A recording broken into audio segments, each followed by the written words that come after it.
Bismillahirrahmanirrahim. Assalamu alaikum, students. This is the second lecture of chapter number 5 on destroying books, second year. This is Professor Lagat Ali Mohsen. Let's see, have the first of all, we will have reading and then we'll explore the different aspects of the different grammatical structures that are found in these lines or in this paragraph. But it is not always easy to destroy books, लेकिन किताबों को ज़ाया करना हमेशा आसान नहीं होता. It is not it is not always easy. It is है, इट इज़ जो है ना वो टू बी वर्ब है, और जब भी टू बी वर्ब इस्तेमाल करते हैं उसके बाद हम इन्फिनेटिव इस्तेमाल करते हैं टू डिस्ट्रॉय बुक्स. जैसे इट इज़ अनेबल या he is enable to go there and so on. They may not have as many lifes as a cat. इस तरह से उनकी ज़िंदगियाँ नहीं होती कि वो जिस तरह से बिल्ली की ज़िंदगी होती है, यानी कि उनको मारना मुश्किल होता है, बिल्ली को बाहर छोड़ के दोबारा आ जाती है. But this certainly die hard, यानी वो ज़िंदा तो नहीं है लेकिन यकीनन वो मुश्किल से ख़त्म होती हैं. डाई हार्ड, हार्ड जो है वो एडजेक्टिव भी है, एडवर्ब भी है, और यहाँ पे एज एडवर्ब बहुत ज़्यादा सख्त के मीनिंग में इस्तेमाल होती है. हार्डली नहीं लगाना, हार्डली जो है ना वो मुश्किल के मीनिंग में है, और ये हमेशा नेगेटिव में इस्तेमाल करते हैं, और उसकी प्लेसमेंट जो है वर्ब से पहले होती है.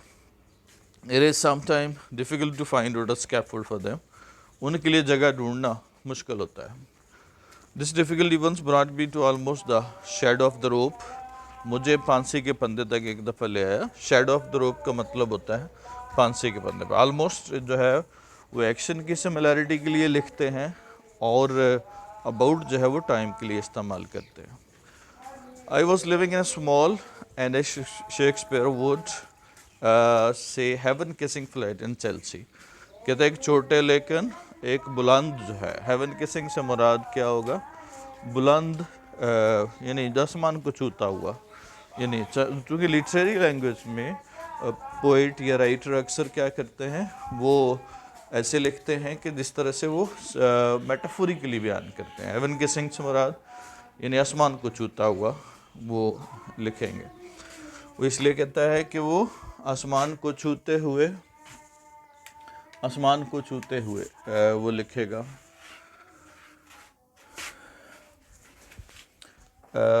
Flat of at Chelsea and books of inferior minor words. जो मामूली किताबें थी पोइट्री की, वर्ड से मुराद पोइट्री, इन्फीरियर मामूली कॉमन, ग्रेजुअली क्यूमुलेटेड देयर वहाँ पे जमा हो गए. क्यूमुलेट का मतलब क्या होगा, गैदर्ड, और ग्रेजुअली बतदरीज यानी स्लोली. और ये ग्रेजुअली एडवर्ब है, और ये किसके मीनिंग में इजाफा करे, क्यूमुलेटेड के, क्यूमुलेटेड वर्ब, और ये इसका एडवर्ब है. देयर अनटिल एट लास्ट, और बिल आखिर. I was faced with alternative, मुझे एक ही चीज़ का सामना करना पड़ा. आदर बीइंग विक्टिंग द बुक्स, या किताबों को छोड़ दूँ, और एल्स फिर लिविंग इन सोल, या तन्हाई में कहीं और चला जाऊँ. अनडिस्टर्ब टेनेंसी, उनको बगैर बगैर परेशान किए उनकी अपनी जगह पे रहने दो. टेनेंसी का मतलब क्या होता है, ऑक्यूपेशन. किसी जगह पे कोई बंदा कब्जा जमाए हुए हो तो उसको हम कहते हैं. And taking room elsewhere for my self, और ख़ुद के लिए कहीं और से जगह ले लूँ अपने लिए, यानी कर और रहने लग जाऊँ. आइदर विक्टिंग, यहाँ पे देखिएगा आर लिविंग एंड टेकिंग. यहाँ पे देखें कोऑर्डिनेशन देखना है ज़रा. यहाँ पे ऑफ आइदर विक्टिंग, ऑफ के बाद हमने फोर्थ फॉर्म इस्तेमाल की यानी पार्टिसिपल इस्तेमाल किया, और ये चूँकि कोऑर्डिनेट कंजक्शन है उसके बाद एल्स लिविंग, और उसके बाद एंड, ये भी कोऑर्डिनेट कंजक्शन एंड टेकिंग. तो ये याद रखिएगा, इस तरह से जब हम कोऑर्डिनेट करते हैं तो सभी वर्ब आपके सेम फॉर्म में होते हैं. और चूंकि ये सभी कोऑर्डिनेट कर रहे हैं ऑफ आइदर और आर एल्स और एंड, तो ये सारे के सारे कोऑर्डिनेट कंजक्शन है. एक कोरिलेटिव है, दूसरा सिंपल कोऑर्डिनेट है, लेकिन फंक्शन में ये दोनों सेम होते हैं. यानी कि दोनों का क्या होगा, दोनों का फंक्शन सेम होता है. वो कि उसको पेयर में होते हैं कोऑर्डिनेट, कोरिलेटिव कोऑर्डिनेट, लेकिन कोऑर्डिनेट जो है वो सिंगल होते हैं. Now no one would have bought these books, किसी ने भी ये किताबें नहीं खरीदी होगी, हैव बॉट दीज बुक्स, ये किताबें नहीं खरीदी होंगी। I therefore had to throw them away, मैं या मुझे फिर उन्हें फेंकना पड़ा, इसलिए फेंकना पड़ना था, हैड टू का इस्तेमाल जब कोई नेसेसिटी हो, लाजमी काम करना पड़े, तो तब हम इस्तेमाल करते हैं। और wipe them off map to all together, या फिर उन्हें सफाइस्ती से मिटा देना था। वाइप ऑफ का मतलब क्या होता है? बिल्कुल ख़त्म कर देना, रिमूव कर देना, वाइप ऑफ या वाइप आउट, बिल्कुल सफाइस्ती से मिटा देना। बट हाउ, लेकिन कैसे? देवर स्कोर्स ऑफ देम, वो बीसियों की तादाद में थी। ये देखिए, scores of them, hundreds of them, सैकड़ों की तादाद में हो। जब मैंने बताया था कि जब हम वैसे हम स्कोर के साथ क्या है, वैसे 100 मिलियन बिलियन स्कोर उसके साथ ऐसे नहीं लगाएंगे, 3 स्कोर ईयर्स एंड 10। अब लेकिन जब हमने क्या करना हो, इसको मैनी मल्टीपल के मीनिंग में इस्तेमाल करना हो, तो वहाँ पे हम इसके साथ ऐसे लगाते हैं, millions, billions and trillions. I have no kitchen range, kitchen range नहीं थी। ये किचन रेंज जो है ना, ये इकट्ठा एक क्या होगा, पूरे चूल्हे और दूसरे सभी पूरा सेट होता है, जिसको किचन रेंज कहते हैं। पूरा का पूरा एक किचन का वो सिस्टम होता है, एक ही मतलब के वो होती है कंस्ट्रक्शन, एक कंस्ट्रक्शन कह लें, एक ही तरह का बना हुआ एक होता है, आप समझ लें। जिस तरह से हम एक किचन की तरह जो स्टैंडिंग हम मतलब किचन बनाते हैं जब, तो जिस तरह से वो स्लैब होती है और उसके सामने इस तरह से मुकम्मल वो एल्युमिनियम का बना होता है, उसके नीचे शेल्फ भी होते हैं, ऊपर जो है ना वो चूल्हा भी होते हैं, और इस तरह से उसको पूरी को किचन रेंज कहते हैं। जैसे हमने इंट्रोडक्टरी जो है ना वो वीडियो में आपको दिखाया था, किचन रेंज नहीं थी। तो किताबों को ज़ाया करना क्यों मुश्किल है? अब ज़रा राइटर बता रही है, सवाल भी है कि why is it difficult to destroy books, किताबों को ज़ाया करना क्यों मुश्किल है? तो पहला है, वो कहता है कि मेरे पास किचन रेंज नहीं थी। उसके बाद and I couldn't toast them to the gas cooker, और गैस कुकर पे भी मैं उन्हें जला नहीं सका। आर कंज्यूम देम, या फिर उन्हें ज़ाया नहीं कर सका। कंज्यूम से मुराद वेस्ट करना, लीफ बाई लीफ, एक एक वर्क करके, leaf. In my small study fire, यानी स्टडी फायर जो उसकी कहते छोटी थी, इसलिए वहाँ पे भी वो ना जला सका। But it is almost as hopeless to try to burn books. फिर कहता है ये इससे ज़्यादा कोई और बात होपलेस नहीं हो सकती, बुरी भी नहीं हो सकती। To try to burn a book without opening it, बगैर किताब को खोले आप क्या करें, उसको जला दें। And it is to try to burn a piece of granite, क्या होगा? एज टू ट्राई, अब यहाँ पर कंपैरिजन है, to try to burn a book without opening it, बगैर किताब पढ़े, ये तकरीबन होपलेस काम है। And as to try to burn a piece of granite, ऐसे ही है जैसे पत्थर के टुकड़े को जलाया जाए, यानी कि किताबों को बगैर पढ़े जलाना ऐसे ही है जैसे पत्थर के टुकड़े को जलाया जाए। यानी कि ज़ाहिर है राइटर यहाँ पे एम्फसाइज कर रहा है किताब बहुत अहम होती हैं, उनको वैसे जलाना जो है वो कैलस या मर्सिलेस काम है। ज़ाहिर है वो पढ़ के पढ़ना चाहिए उनको, उसको पढ़ना चाहिए, पढ़ के जो है ना वो उसको बाद में अगर वो वेस्ट करने वाली हैं तो वेस्ट कर दिया जाए, लेकिन वो पढ़ने के बाद। तो इसी तरह से वो piece of granite, so in the end I determine to do to them, इसलिए फिर आखिरकार मैंने तहिया कर लिया, डिटर्मन रिजॉल्व कर लिया, to do what so many people do to the kittens, जिस तरह से बिल्ली के बच्चों के साथ लोग करते हैं वैसे ही करने का। अब उसको डू विद किटन्स को एक्सप्लेन कर रहा है, इसलिए सेमी कोलन का इस्तेमाल किया, या कोलन का इस्तेमाल कर कोलन का इस्तेमाल करके जब कोई लंबा प्रोसेस हो तो फिर हम कोलन का इस्तेमाल करते हैं, जब शॉर्ट हो तो फिर कंपैरेटिवली शॉर्ट हो तो फिर हम सेमी कोलन का इस्तेमाल करते हैं। तो क्या था वो? टाई दम अप, उनको बांध देना, टाई अप का मतलब बांध देना, बाइंड कर देना। And consign them to the river, और रिवर तक ले जाना। कंसाइन का मतलब ले जाना होता है, to the river. I improvised a sac.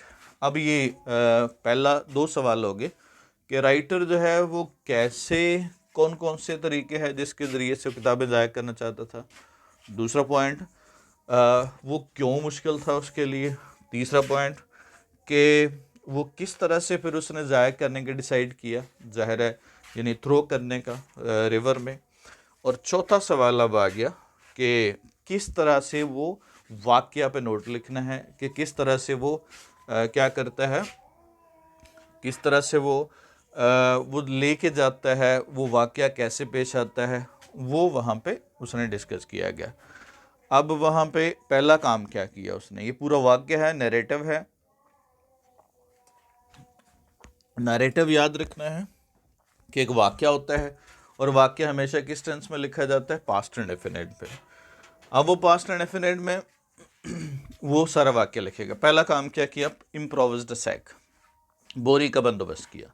Improvise mean arrange, stuff the book into it, उसमें जो है ना वो किताबों को भरा, फिल किया। स्टफ का मतलब होता है स्टफ इनटू, अंडरलाइन करना प्रेपोजिशन को। स्टफ इनटू का मतलब तो उसकी कैपेसिटी से बढ़ के उसमें फिल करने को हम स्टफ इनटू कहते हैं। Put it over my shoulder, इसे अपने कंधे पे डाला। पुट ओवर जो है वो रखना होता है, my shoulder. And went down the street into the darkness, और अंधेरे में गली में चल दिया। वेंट डाउन, डाउन हम हमेशा घर से निकल कर सड़क पर, गाड़ी से उतर के सड़क पर जाने को लिए प्रेपोजिशन डाउन का इस्तेमाल करते हैं। जैसे ही stopped his car and walk down the road, इस तरह से ही came out of the house and walk down the street. अभी ये इसके लिए हम डाउन का प्रेपोजिशन लगाते हैं, और अगर घर की तरफ जा रहे हो तो फिर अप का प्रेपोजिशन लगाते हैं। Walking up the street, if you remember chapter number 4, thank you ma'am, उसमें क्या था, द वुमन कंटिन्यू टू क्या होगा, वॉक अप द, क्या होगा, स्ट्रीट, यानी घर की तरफ जाने को वॉक अप इस्तेमाल किया। It was nearly midnight, आधी रात का समान था। As I stepped into the street, जो ही मैंने गली में कदम रखे, एज जो है आई स्टेप्ड। एज अगर शुरू में लगा देंगे, अगर कंजक्शन से शुरू होने वाला सेंटेंस है, यानी कि कंजक्शन वाली क्लॉज से शुरू हो रहा है सेंटेंस, तो फिर हम एज के बाद क्या यूज़ करेंगे, कॉमा लगाएंगे। लेकिन अगर एज बाद में आ जाए तो इससे साथ कॉमा नहीं लगाते। देयर वॉज अ कोल्ड निप, उनकी थी ठंडक थी, निप कोल्डनेस, इन द एयर, हवा में। The sky was full of stars, आसमान तारों से भरा हुआ था। एंड ग्रीनिश येलो लैम्प्स, और सब्जी माइल कलर के जो है ना वो येलो, जरा पीले, रात को पीले नज़र आते हैं लैम्प्स। थ्रू लॉन्ग ग्लीम्स, लंबे लंबे क्या होगा, रोशनी डाल रहे थे। ग्लीम्स से मुराद जो है क्या होगा, रोशनी, ग्लीमिंग, चमकना। लॉन्ग ग्लीम्स अक्रॉस द, क्या होगा, across the smooth hard road, road पे जो है, इससे मुराद, ग्लीम से मुराद जो है ना वो जो अक्स डालना है वो भी हो सकता है। और वैसे रोशनी को हम कहते हैं ग्लीमिंग, जैसे चमकना, ग्लीम का वर्ब जो है इस्तेमाल करते हैं।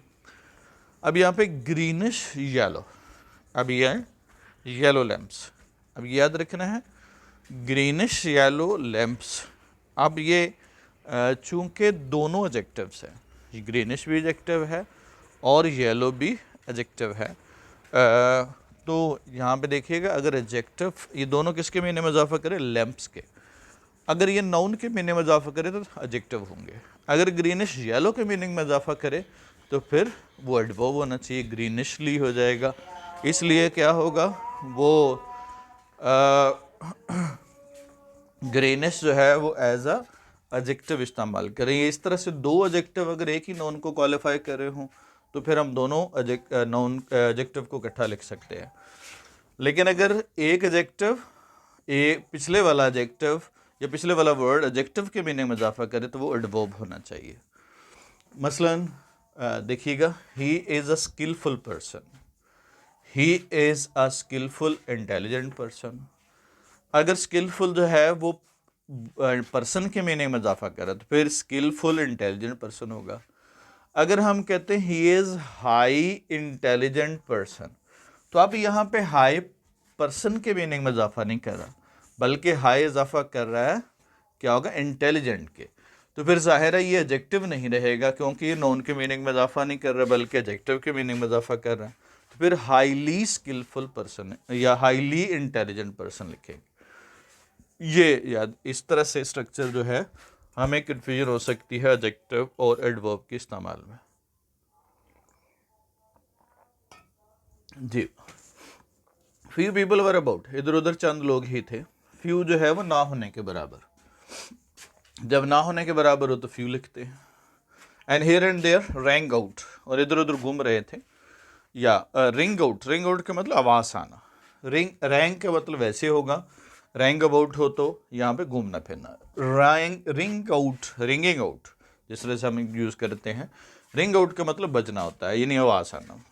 क्या इवेंट अलाइन करना preposition. Steps of solitary travels, इक्का दुक्का जो है ना वो मुसाफिर जो चलते हुए। On the way home cross the bridge to better see, के ब्रिज तक जाते हुए।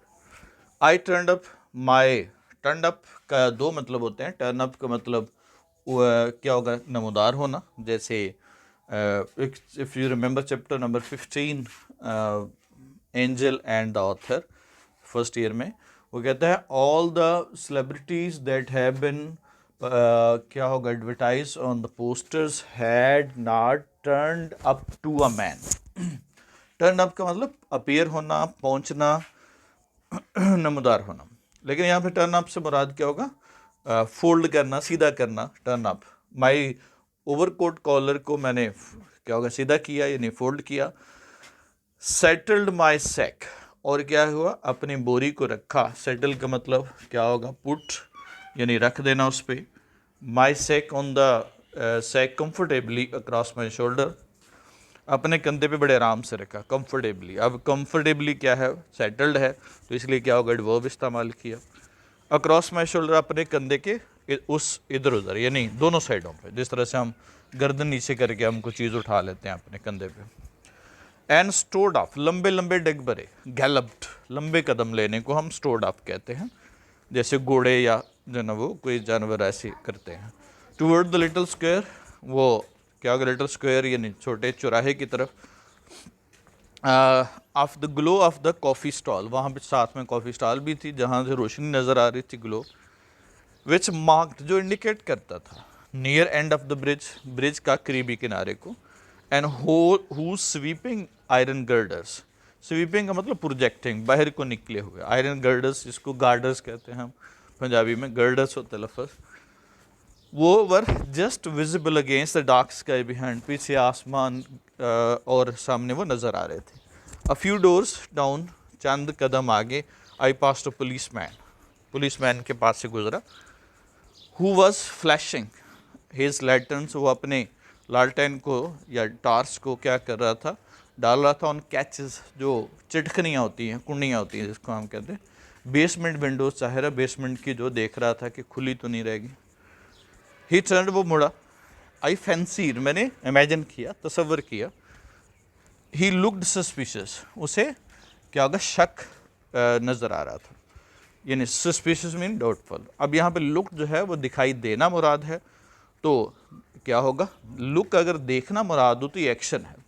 ही लुक्ड एट मी, तो ये सस्पिशियसली हो जाएगा क्योंकि ये एडवर्ब है। यहाँ पे लुक जो है एक्शन है, लेकिन लुक अगर दिखाई देना मुराद हो तो फिर लुक जो है वो टू बी वर्ब है, और टू बी वर्ब के बाद हम एडजेक्टिव का इस्तेमाल करते हैं। जैसे he looked at me suspiciously और ही लुक्ड सस्पिशियस, तो ये एडजेक्टिव के तौर पे इस्तेमाल करेंगे। एंड आई ट्रेम्बल स्लाइटली, मैं थोड़ा सा क्या होगा, कांपा। ट्रेम्बल्ड वर्ब है, स्लाइटली उसका एडवर्ब है, क्योंकि ये बता रहा है स्लाइटली क्या किया उसने, ट्रेम्बल किया। The thought occur to me, मुझे ख्याल आया। अकर टू मी, हैपन होना, आना। The thought occur to me, perhaps he suspects I have a swag, शायद वो शक करें कि मेरे पास चोरी का सामान है। स्वैग का मतलब स्टोलन थिंग्स को कहते हैं, स्वैग। शायद वो समझे कि मेरे पास चोरी का सामान है। आगे देखिएगा, अब हमने देखना है कि वो मुख्तलिफ question, why should bad books be destroyed, bad books को क्यों डिस्ट्रॉय करना चाहिए। अब डिस्ट्रॉय करना है या किया जाना है, ज़ाहिर किया जाना है, करने वाला मौजूद नहीं है, तो किसको डिस्ट्रॉय किया जाना, बैड बुक्स को। अब एक्शन करने वाला है या जिस पे एक्शन हो रहा है वो है, जिस पे एक्शन हो रहा है वो है, तो इसका मतलब है क्या होगा, सेंटेंस पैसिव वॉइस हो जाएगा। पैसिव वॉइस में हम शुड के साथ क्या लगा, जितने भी मॉडल वर्ब होते हैं बी इस्तेमाल करते हैं, और पैसिव वॉइस में हमेशा थर्ड फॉर्म इस्तेमाल होती है। तो bad books should be destroyed. क्या रीज़न है आगे, तो रीज़न के साथ हम क्या यूज़ करते हैं, to plus first form, to make room for new books, नई किताबों के लिए जगह बनाने के लिए। और फिर मोर ओवर क्या है, ये सेव करता है one, it saves one from trouble of sorting out and storing them, ये मुश्किल बचाता है। चूँकि ये रूटीन में करता है तो इसलिए प्रेजेंट टेंस इस्तेमाल करते हैं। उसके बाद है किताबों को ज़ाया करना क्यों मुश्किल है, हमेशा डिफ़िकल्ट है। अब ये वर्ब है या एडजेक्टिव है, एडजेक्टिव है इसका मतलब इन्फॉर्मेशन है सेंटेंस में, कॉम्प्लीमेंट है, तो क्या होगा, इट इज़ डिफ़िकल्ट या always difficult to destroy books because find no place, कौन फाइंड करता है। अब हमने ये जनरलाइज करना है, या क्योंकि ये किताबों को ज़ाया करने के यहाँ पे जो एक्शन दे रहा है वो कौन सा है, वो जनरलाइज्ड है, यानी कोई भी हो सकता है। तो जब हमने जनरलाइज करना हो तो फिर हम वर्ड इस्तेमाल करते, प्रोनाउन इस्तेमाल करते वन का, तो क्या होगा, because one finds no place, proper place to destroy them, क्या होगा। और मोर ओवर क्या है, लेबोरियस टास्क।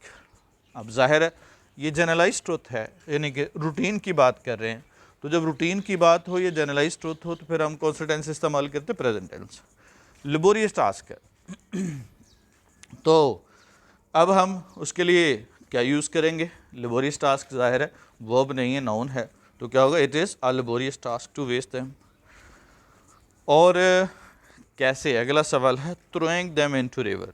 ये थ्रोइंग दैम, बर्निंग दैम और टोस्टिंग दैम, ये सारे के सारे क्या हैं, प्रोसेसेस हैं, कैसे किया जा सकता है। तो जाहिर है इसका मतलब है किताबों को ज़ाया करना है, तो उसी तरह से सेंटेंस बनेगा, द बुक्स शुड बी या कैन बी डिस्ट्रॉयड बाय, आगे उसके साथ प्रोसेस आ जाएंगे, थ्रोइंग, बर्निंग एंड क्या होगा, टोस्टिंग दैम। नाउन क्लॉज जब किसी का हिस्सा बन जाती है, why she did what did I want से, या what I said, what I said होगा। नाउन क्लॉज में सब्जेक्ट पहले आता है, वो बाद में आता है, और क्वेश्चन मार्क नहीं होता। शी नो, अगर अकेला लिखेंगे मैंने क्या कहा, तो व्हाट डिड आई से होगा, क्वेश्चन मार्क आएगा। लेकिन अगर ये क्या होगा, पास्ट में होगा, किसी और क्लॉज का हिस्सा होगा, यानी सेंटेंस का हिस्सा होगा, तो फिर ये सेंटेंस नहीं रहेगा, फिर ये क्लॉज बन जाएगा। और क्लॉज में हम क्या यूज़ करते हैं, स्ट्रक्चर जो है असर्टिव अरेंजमेंट इस्तेमाल करते हैं। सब्जेक्ट के बाद क्या यूज़ करते हैं, वर्ब लगा देते हैं। We know why they are worried, what you said has proved right, what you said ये पूरी पूरी क्लॉज है। क्लॉज एज अ सब्जेक्ट हो तो हम उसको सिंगल सब्जेक्ट के तौर पे इस्तेमाल करते हैं। Wherever you go is my home, अब ये वेयर एवर ये पूरी क्लॉज जगह को बता रही है, वट यू सेड ये पूरी क्लॉज कन्वर्सेशन को बता रही है जो कहा आप। उसके बाद पुलिसमैन के बारे में क्या सोचा, या क्या फियर था उसको, या पुलिसमैन से क्यों डरता था। थिंक ऑफ, कौन सोच रहा है, द राइटर। और थिंक ऑफ, अब वाक्य कब का है, पास्ट का है, कौन सी फॉर्म लगानी है, सेकंड फॉर्म लगानी। तो क्या होगा, the writer thought of the policeman that, policeman क्या होगा, एप्रीहेंड, एप्रीहेंड का मतलब गिरफ्तार कर लेना, गिरफ्तार कर लिया या करेगा, अगर कर लिया तो फिर पास्ट इंडेफिनिट में होगा या परफेक्ट में होगा। लेकिन अगर करेगा तो ये क्या है, फ्यूचर में है, भी करना है। और चूंकि ये फ्यूचर अभी का नहीं है, यानी प्रेजेंट के हिसाब से आगे नहीं होगा, बल्कि ये पास्ट का फ्यूचर है, तो पास्ट में फ्यूचर लगाना हो तो क्या होगा, पास्ट में ये काम करना था, क्योंकि वो सोचा जो उसने पास्ट में, और जो उसने एप्रीहेंड करेगा वो क्या होगा, फ्यूचर में था, तो पास्ट में फ्यूचर के लिए क्या यूज़ करेंगे, वुड इस्तेमाल करेंगे। फर्ज करो मैं उसे मिला या मुझे यकीन था कि वो मेरी मदद करेगा, तो यकीन था कब था, पास्ट में, और मदद कब करनी थी, अभी करनी थी, तो फ्यूचर में है, तो क्या होगा, वुड हेल्प होगा वहाँ पे, क्योंकि ये फ्यूचर में, पास्ट में फ्यूचर के लिए वुड इस्तेमाल करते हैं। स्वैग जी, और या एप्रीहेंड और या कंप्रीहेंड, वो समझेगा फिर भी यही होगा, ही वुड कंप्रीहेंड या he would think that swag है इन द सैक। अब उर्दू में देखें तो हमें ज़्यादा सुटेबल लगता है देयर इज स्वैग। ये इन्फॉर्मेशन है तो इस एम आर का इस्तेमाल करने का हमारे जहन में आएगा, लेकिन चूंकि ये इन्फॉर्मेशन कब की है, पास की है, तो there was swag in the sack. और फिर वो अफ्रेड ऑफ ज़ाहिर है वर्ब नहीं है, एडजेक्टिव है, तो इसका मतलब इन्फॉर्मेशन इस्तेमाल करेंगे। कौन था अफ्रेड ऑफ, राइटर ज़ाहिर है बात कर रहे हैं, ऊपर भी सब्जेक्ट वही चल रहा है, तो इसलिए वहाँ पे दोबारा राइटर लिखने की ज़रूरत नहीं है। दोबारा राइटर तब लिखते हैं जब ऊपर कोई और नोन भी इस्तेमाल हो रहा है, साथ में राइटर भी इस्तेमाल हो रहा है, तो फिर हमें एम्बिग्युइटी पैदा हो सकती है कि कौन सा ही है, ये राइटर है या कोई और। तो क्या होगा, ही वॉज अफ्रेड ऑफ, क्या होगा, his inquiry and staring attitude. अगर ऊपर भी किसी बंदे का जिक्र हो जैसे पुलिसमैन है, तो फिर हम यहाँ पे क्या करना है, the writer was afraid of inquiry. उसके बाद स्पेसिफिक प्रपोजिशन इस्तेमाल करते हैं, accustomed, accounted for his, accused of, apologise for, asked, क्या होगा, she was asked to leave, और क्या होगा, blamed, were blamed to have, dreamed of serving. अब ये देखें जो हमने पीछे पढ़ा चौथा और पांचवा वाला, ये पैसिव वॉइस में, पैसिव वॉइस के बाद हमने कहा था इन्फिनेटिव इस्तेमाल करते हैं। Dreamed of, insisted on working, looking forward to having, preventing from violating, recover from harming others. उसके बाद है सक्सीडेड इन डिफीटिंग, और thinking of opening, believes in working, approved of entering, और अराइव्ड एट सॉल्विंग। उसके बाद है सेक, I was not seriously disturb, मुझे ज़्यादा परेशानी भी नहीं थी, as I knew I could bear the investigation, मैं सामना कर सकता था, बियर का मतलब फेस करना, टॉलरेट करना, as nobody would have suspected of, और कोई भी आदमी इस पे शक नहीं किया जा सकता था, of having stolen such good, इस तरह की चीज़ें चुराए जाने पे। हैविंग स्टोलन अंडरलाइन कीजिएगा, हैविंग के बाद हम क्या यूज़ करते हैं, हम इस्तेमाल करते हैं वर्ब की थर्ड फॉर्म, जैसे हैविंग अराइव्ड, पहुंचने के बाद, हैविंग अराइव्ड एट द, क्या होगा, कॉलेज, ही स्टार्टेड वर्किंग। तो अब हैविंग के बाद हम क्या यूज़ करते हैं, थर्ड फॉर्म इस्तेमाल करते हैं। दो दे वर ऑल फर्स्ट एडिशन, क्योंकि पहले एडिशन थे, नहीं पहले एडिशन से पहली दफ़ा किताब छपती है, ज़ाहिर है वो कई साल पहले छपेगी, तो ये नहीं, वो उस पर चोरी का इल्ज़ाम नहीं होता, नई एडिशन पे होता है। एज आई वॉज कैरिंग, जो मैं उठाए हुए था, nevertheless I couldn't stop the slight unease, लेकिन मैं रोक ना सका, कुडंट हेल्प, ये एक्सप्रेशन है, कुडंट हेल्प का मतलब किए बगैर न रह सकना, जैसे ये इसके बाद हमने नाउन इस्तेमाल करते हैं या जेरंड लगाते हैं। फ़र्ज़ करो मैं हंसे बगैर न रह सका, आई कुडंट हेल्प लाफिंग, मैं रोए बगैर न रह सका, आई कुडंट हेल्प वीपिंग, तो ये कुडंट हेल्प के बाद क्या है, वो स्ट्रक्चर इस्तेमाल करते हैं। स्लाइट अनीज, थोड़ी सी भी परेशानी, uncomfortable, uncomfort, discomfort, which comes to all, वो सभी लोगों को होती है, वो आर आइड सस्पिशियसली, जिनको देखा जाता है डाउट के साथ। अब यहाँ पे आइड क्या होगा, देखा जाना है, ऑब्जर्व किया जाना है, सस्पिशियसली उसका एडवर्ब हो जाएगा, बाय द पुलिस के साथ। एंड और to all those who are detecting in deliberately furtive act, जो जानबूझ के किसी सीक्रेट काम कर रहे हो, डेलिबरेटली मीन विलिंगली, डाउटफुली यानी पता हो जो बंदा कर रहा है, फर्टिव का मतलब secret, mysterious, hidden, covert, however harmless, गो के बेशक वो बेजरर हो, किसी का नुकसान ना हो, लेकिन वो यानी काम वो सीक्रेट कर रहा हो।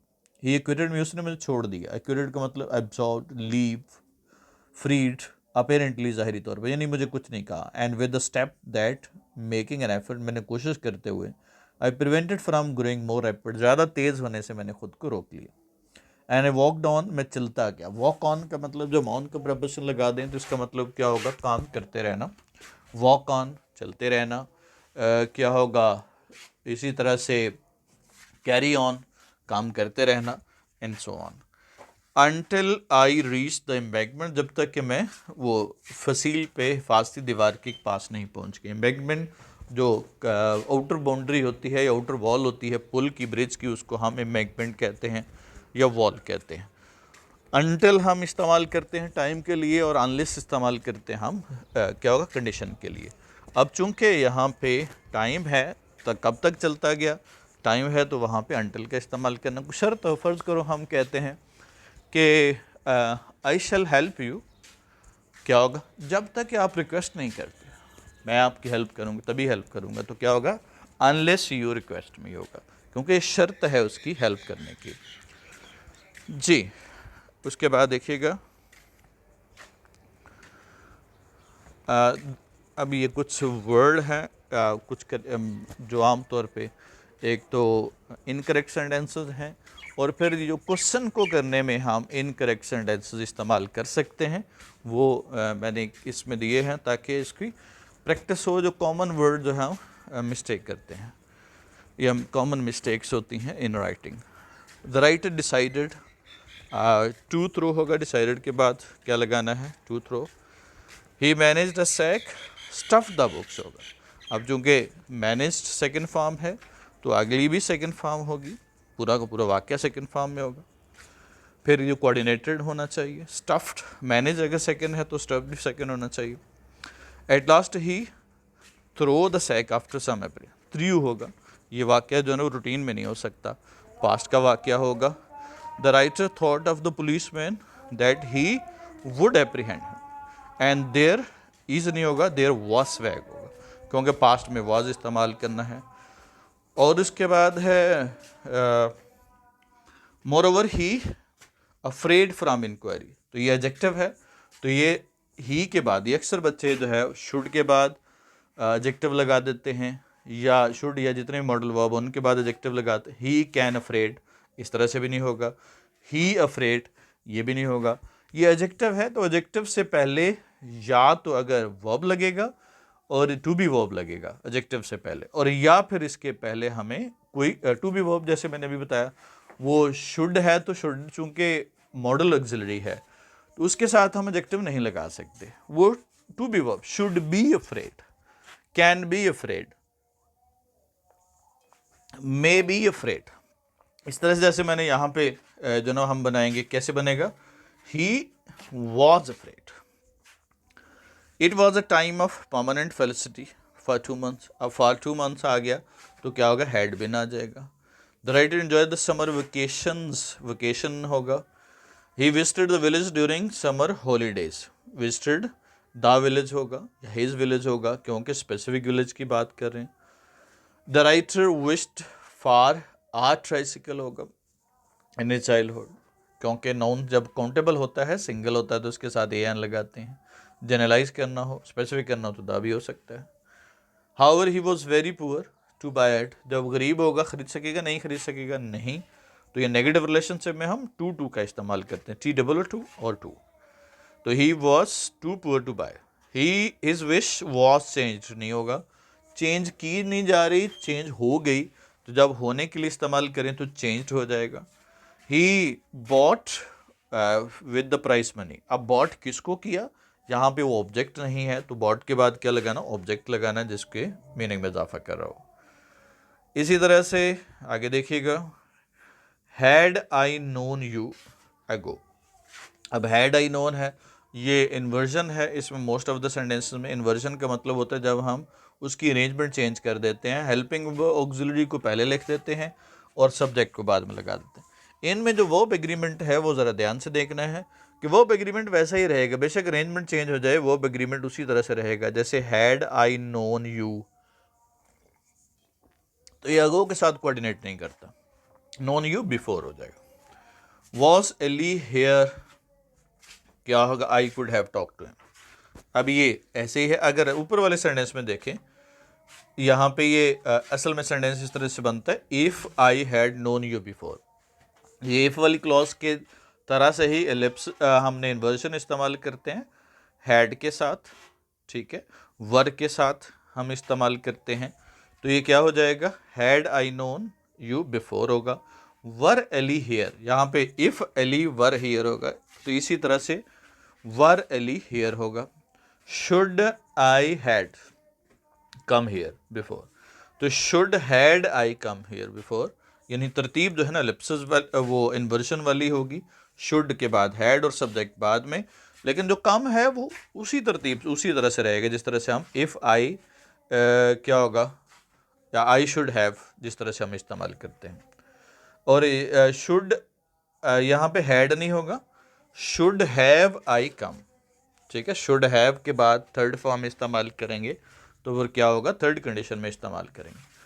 Had Zahid performed the better, performed होगा, हैड के बाद क्या लगाना, थर्ड फॉर्म लगानी है, बेशक हैड पहले हो। वॉज ही क्या होगा, हियर, वर ही हियर होगा, इफ़ ही वर हियर जिस तरह से हम करते हैं जब हम सब्जेक्टिव सिचुएशन के लिए इस्तेमाल करते हैं, अगर वो यहाँ होता इफ़ ही वर हियर या वर ही हियर होगा। वर आई टॉल, क्या होगा, अगर मैं लंबा होता आई वुड बी हैप्पियर, तो क्या होगा, वर आई टॉल, ये टॉल नहीं होगा टॉलर होगा, क्योंकि कंपैरिजन है, पहले से लंबा होता है, ये इससे लंबा होता है, तो क्या होगा, were I taller, I would be happier. Had I known this fact before, I wouldn't come नहीं होगा, ये थर्ड कंडीशन है, तो आई वुडेंट हैव कम होगा। When I shall die I shall leave, तो व्हेन वाली क्लॉज में अब फर्स्ट कंडीशन आ गई, तो उसमें क्या लगाएंगे हम, प्रेजेंट टेंस लगाएंगे, when I die I leave. This situation is urgent, और I will call you as soon as I क्या होगा, had more information, I have more information, तो ये चूंकि आई विल कॉल यू ये फ्यूचर में है, तो एज सुन एज वाली क्लॉज जो है वो किस में होगी, प्रेजेंट में हो जाएगी, I have more information. It is a difficult to destroy, a difficult नहीं हो सकता, डिफ़िकल्ट जो है एडजेक्टिव है, और आ का या एन का इस्तेमाल या जितने भी डिटर्मिनर होते हैं ये नाउन के साथ इस्तेमाल करते हैं, एडजेक्टिव के साथ नहीं लगा सकते। तो फिर क्या होगा, इट इज़ डिफ़िकल्ट या it is a difficult task, जब टास्क लगा देंगे तो फिर हम आ लगा सकते हैं।